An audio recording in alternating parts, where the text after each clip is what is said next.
దక్షిణాఫ్రికాపై విజయం అనంతరం team India captain Rohit Sharma బౌలర్లపై ప్రశంసల జల్లు కురిపించాడు. భారత బౌలర్ అసాధారణ ప్రదర్శనతో విజయం సాధించామని తెలిపాడు.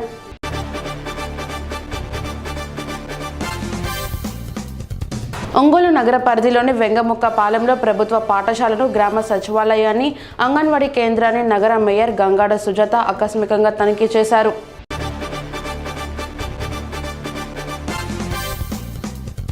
నంద్యాల పట్టణంలోని సంజీవ నగర్ రామాలయంలో ఉన్న వెంకటేశ్వర స్వామి ఆలయంలో గురువారం తిప్పవాడ సేవ ఘనంగా నిర్వహించారు.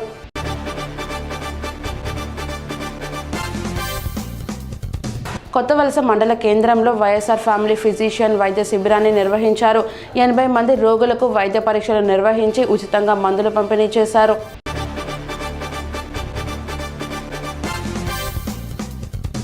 ధనుర్మాస ఉత్సవాలలో భాగంగా నరసన్నపేట మండల కేంద్రంలోని స్థానిక గీతా మందిరంలో దీపోత్సవాన్ని ఘనంగా నిర్వహించారు.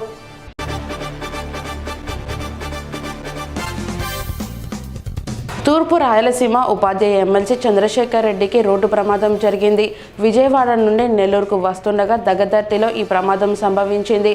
చంద్రశేఖర్ రెడ్డికి ప్రాణాపాయం లేదని అపోలో డాక్టర్స్ చెప్పారు.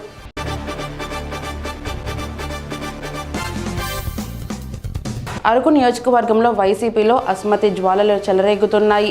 2024లో అరకు నియోజకవర్గానికి అరకు ఎంపీ గోడేటి మాధవికి నియోజకవర్గ ఇన్ఛార్జ్ కేటాయించడంతో నాన్ లోకల్ ఎంపీ మాధవికి గో బ్యాక్ అంటూ నినాదాలు చేశారు.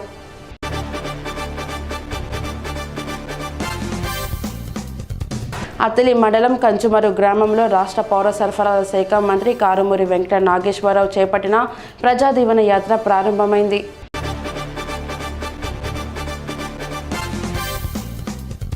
సంగారెడ్డి జిల్లా తట్కల్ మండల కేంద్రంలో ప్రధాన చౌరస్తా జనతా మెడికల్ వద్ద మురికి కాలువ నీరు రోడ్డుపై ప్రవహించడం వల్ల కాలనీ వాసులు తీవ్ర ఇబ్బందులు పడుతున్నారు.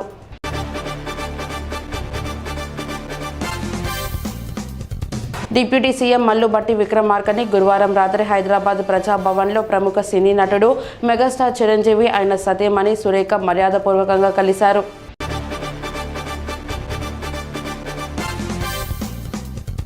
ఏపీ ముఖ్యమంత్రి జగన్మోహన్ రెడ్డి జీవితం ఆధారంగా తెరకెక్కుతున్న యాత్ర 2 సినిమా టీజర్ శుక్రవారం విడుదలైంది. వైఎస్ఆర్ మరణం, ఆ తర్వాత జగన్ ప్రజానాయకుడిగా ఎదిగిన తీరును చిత్రీకరించారు.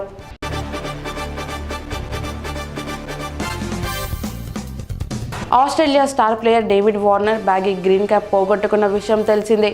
వార్నర్ క్యాప్ను వెతికి ఇవ్వాలని విస్తృతంగా గాలించారు. సిడ్నీలో విశ్రాంతి తీసుకున్న హోటల్లో క్యాప్ దొరికిందని వార్నర్ సంతోషం వ్యక్తం చేశాడు.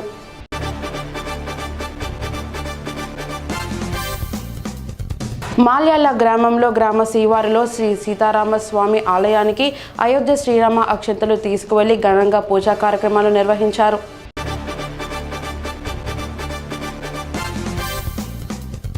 ఖమ్మం జిల్లాలో ప్రజాపాలన సభలకు ప్రజల నుంచి విశేష స్పందన వస్తుందని జిల్లా కలెక్టర్ విపి గౌతమ్ అన్నారు. అభయహస్తం పథకానికి దరఖాస్తు చేసిన తర్వాత అధికారులు ఇచ్చే రసీదును ప్రజలు జాగ్రత్తగా దాచిపెట్టుకోవాలని సూచించారు.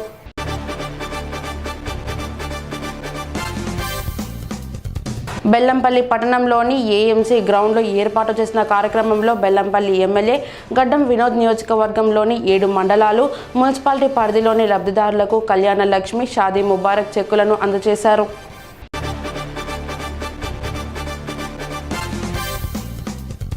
కనిగిరి మున్సిపల్ పరిధిలో మాజీ ముఖ్యమంత్రి చంద్రబాబు నాయుడు ఎన్నికల శంఖారావం పూరిస్తున్నట్లు తెలుగుదేశం పార్టీ ఇన్ఛార్జ్ డాక్టర్ ముక్కు ఉగ్ర నరసింహారెడ్డి అన్నారు.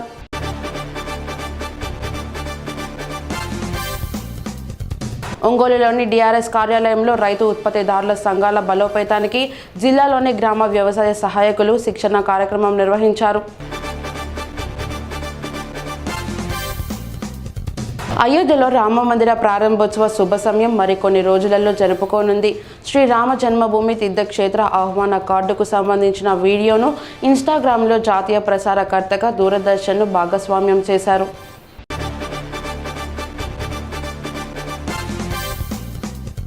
టీమిండియా స్టార్ విరాట్ కోహ్లీ మైదానంలో ఎంతో దూకుడుగా ఉంటాడో అందరికీ తెలిసిందే. దక్షిణాఫ్రికా ఇన్నింగ్స్ సమయంలో ఆదిపురుష్ సినిమాలో రామ్ సియా రామ్ అంటూ పాట ప్లే చేశారు. ఆ పాట వినగానే కోహ్లీ చేతులు జోడించి నమస్కరించాడు.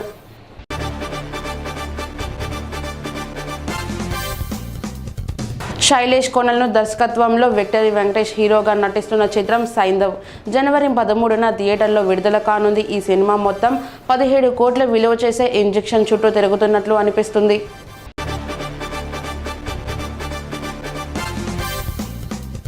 తెలంగాణ రాష్ట్ర ప్రభుత్వం ప్రతిష్టాత్మకంగా చేపట్టిన ప్రజాపాలన కార్యక్రమంలో భాగంగా గృహజ్యోతి స్కీమ్ కింద దరఖాస్తును గృహ వినియోగదారుల నుంచి స్వీకరించడం జరుగుతుందని జిల్లా కలెక్టర్ విపి గౌతమ్ ఒక ప్రకటనలో తెలిపారు.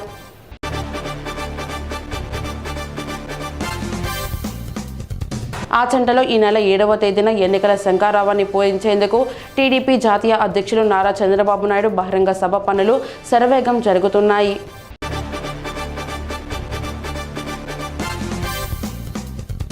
అంగన్వాడీ ఉద్యోగుల న్యాయమైన డిమాండ్లను రాష్ట్ర ప్రభుత్వం పరిష్కరించాలని, లేని పక్షంలో తెలుగుదేశం జనసేన పార్టీల ఉమ్మడి ప్రభుత్వం అధికారంలోకి వచ్చిన వెంటనే అంగన్వాడీ డిమాండ్లను అమలు చేసేందుకు కృషి చేస్తామని కొవ్వలి యతిరాజ రామ్మోహన్ నాయుడు అన్నారు.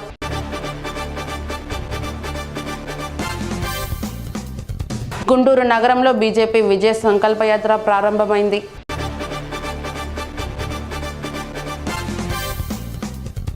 జిల్లాలో ధాన్యం మిల్లులకు తరలిస్తున్న రైతుల పరిస్థితి దయనీయంగా తయారైంది. ధాన్యం మిల్లుల వద్ద రోజుల తరబడి వేచి ఉండాల్సిన పరిస్థితి నెలకొంది.